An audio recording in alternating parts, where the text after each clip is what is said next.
Falastin. Agar o'lishim lozim bo'lsa. Nadejda Kevarkova. Kalandiya.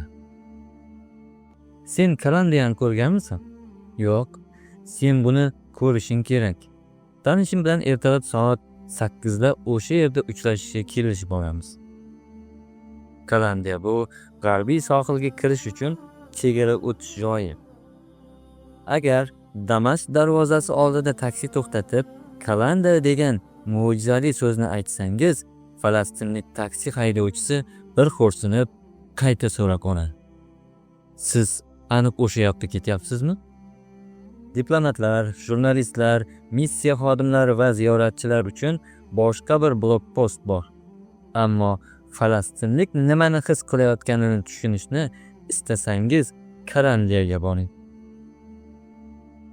Eski shahardan tushgan yo'l tobora torayib boradi. Obod binolar kamayib, chiqindi borgan sari ko'payadi. Yon tomondan esa tepasiga tikanli sim o'ramlari tortilgan, cheksiz va umidsiz kulrang beton devor qad rostlay boshlaydi. Devor ortida g'arbiy sohil, okkupatsiya qilingan hudud, Falastin davlati yoki Falastin muxtoriyati, nima desangiz deyin, lekin bu yerda Falastin ham, davlat ham, muxtoriyat ham yo'q. Bironta falastinlik Yordan daryosiga yaqinlasha olmaydi. Okkupatsiya qilingan hudud bu eng aniq nom. Okkupatsiya devorining ikki tarafida ham amalda. Beton devorda 6 metrli temir darvoza bor.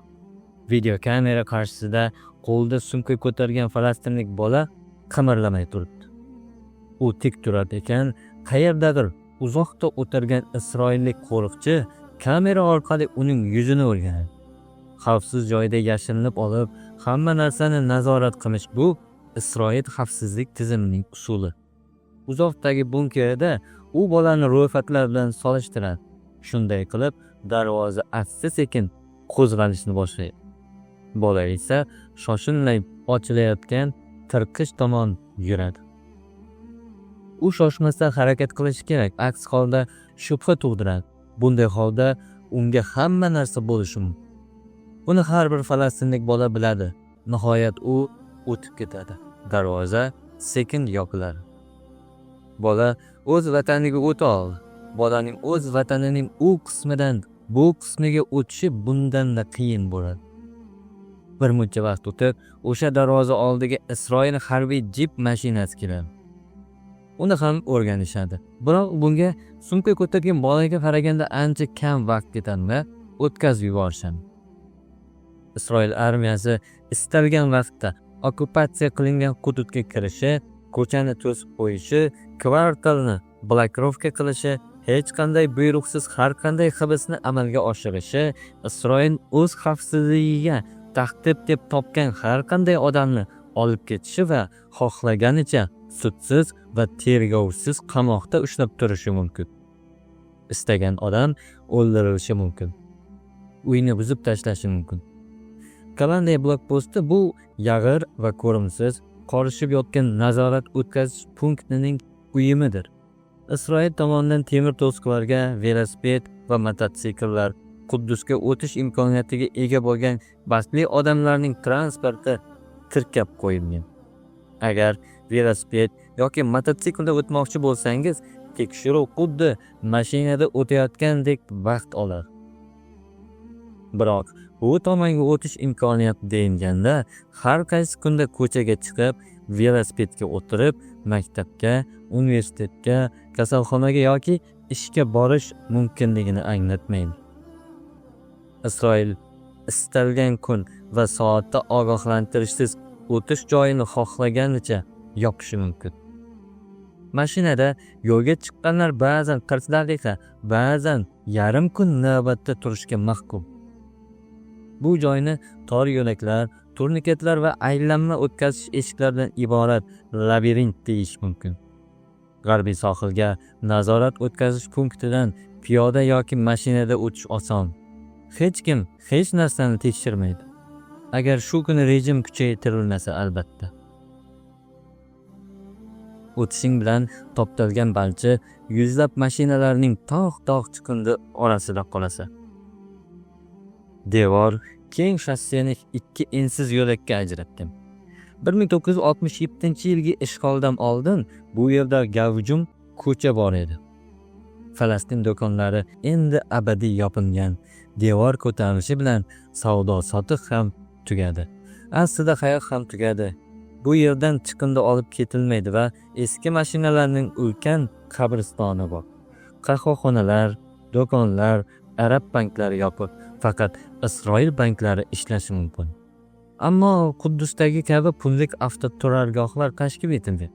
Falastin bayroqlari, gulchambarlar osib qo'yilgan va hatto allaqachon ko'rimsiz holga kelgan Rojdestvo archasi ham turibdi. Falastin bayrog'i Isroilda taqiqlangan, uning tasviri tushirilgan nishonni taqib yura olmaysiz. Uni mashinangizga, oynaga osib qo'ya olmaysiz. Agar bayroqning rasmini chizishsa, uni ustidan bo'yab qo'yishadi. Falastin tomondagi devor griffiti chaqiriqlar va shiorlar bilan bezatilgan. Janubiy Afrika Respublikasidan kelgan faol chizilgan griffiti ustidan Falastin haqida 1 kilometrlik murojaatnoma yozgan. Devorning Isroil tomondagi qismida birorta ham rasm yo'q. Turmaga xos toza kulrang yuzi. G'arbiy sohildan chiqish joyida temirdan yasalgan bir nechta kir skameykalar qo'yilgan iflos angariga kirishingiz kerak. Agar keng yelkali odam o'tmoqchi bo'lsa, faqat yon tomoni bilan o'tishi mumkin bo'lgan panjarali tor yo'lak. Velosiped bilan bu yerga kelib bo'lmaydi. Surunkali navbat, ko'rinmas operator 3-4 tadan odamni shunday o'tkazadiki, kimdir bir muddat temir aylanma eshik ichida qamalib qoladi va u yerda 5-10 daqiqa turadi. Ammo ko'rinmas operator kimnidir sinchkovlik bilan tekshirishni lozim topsa, 1 soat ham turib qolishi mumkin. Palto, kamar, poyabzalni yechish kerak. Shu yerda falastinliklar nima uchun kedalarni juda yaxshi ko'rishlari tushunarli bo'ladi. Ularni yechish shart emas. Kedalarda zararli hech narsa olib kirish mumkin emas deb ishonishsa kerak. Hech qanday bir martalik baxiylalar ko'zda tutilmagan. Iflos beton polda yalangoyoq yurish kerak. Panjaralar va 2 ta o'q o'tkazmaydigan oyna ortida isroillik harbiylar o'tiribdi. Semiz ayol o'z postida uxlayapti. Pasportni bu yerdagi hamma narsa kabi iflos temir to'siq bilan ajratilgan tirqichdan uzatishingiz kerak. Ozg'ingina isroillik askar Rossiya pasportiga sarosima bilan qaraydi. Keyin uni o'rganishga va ma'lumotlarni kompyuterga kiritishni boshlaydi. Umuman olganda askar Tel Aviv uchib kelayotganimda aeroportdan men bilan sodir bo'lishi kutiladigan muammolarni qayd etardi. U yerda har bir kishidan siz Falastin hududida bo'ldingizmi deb so'rashadi. Mashinada chiqib ketish uchun uzun navbatda turib kutish kerak. Blokpostda avtomobil ko'zdan kechiriladi va pasportlar yana tekshiriladi. Har qanday odamni tortib olishlari, hibs qilishlari, ko'p soatlab ushlab turishlari, noma'lum tomonga olib ketishlari mumkin. Shunday bo'lsa-da, Quddusdagi falastinliklar g'arbiy sohilga borishni yaxshi ko'rishadi. Bu yerda ular to'yintirilmagan va qat'iy dozalangan erkinlik havosidan nafas olishlari mumkin. G'arbiy sohildagi falastinliklar esa Al-Aqsoga borishni orzu qilishadi. Ba'zan ular oilalari bilan kelishadi, ko'chalarda sayr qilishadi, qahvaxonalarda o'tirishadi, kechki ovqatni tanovul qilishadi. Menga o'rmon orqali o'tadigan chiroyli yo'lni ko'rsatishdi va u yerda siz bir lahza bo'lsa-da okkupatsiyadan oldin Falastin qanchalik go'zal bo'lganini his qilishingiz mumkin. Bu uzoqqa cho'zilmaydigan tuyg'u, qarshingda Isroil nazorat o'tkazish punkti juda tez qad rostlay boshlaydi.